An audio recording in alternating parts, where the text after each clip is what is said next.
या वर्षीच्या आषाढी वारीचा संतश्रेष्ठ ज्ञानेश्वर माऊलींचा पालखी सोहळा 15 जुलै रोजी लोणंद येथे सातारा जिल्ह्यात मुक्कामी येत असून 16 जुलै रोजी तरडगाव येथील मुक्काम आटपून 17 जुलै रोजी फलटण शहरात विमानतळावर असणाऱ्या पालखी तळावर माऊलींचा सोहळा विसावला जाणार आहे।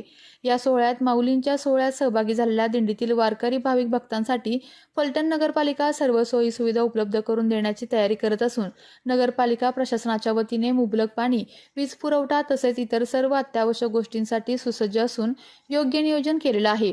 माजी खासदार रणजितसिंह नाईक निंबाळकर यांच्या मार्गदर्शनानुसार तसेच आमदार सचिन पाटील सर्व नगरसेवक यांच्या वतीने पालखी तळावरील मुक्कामासाठी कोणतीही उणीव भासू देणार नाही।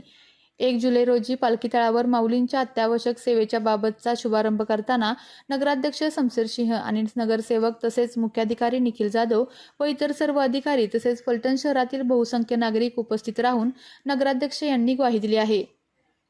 आपल्या तालुक्यातील जिल्ह्यातील बातम्या सर्वप्रथम पाहण्यासाठी आजच सातारा न्यूजला YouTube चॅनलवर सबस्क्राइब करा, लाईक करा, शेअर करा आणि बेल आयकॉन प्रेस करायला विसरू नका।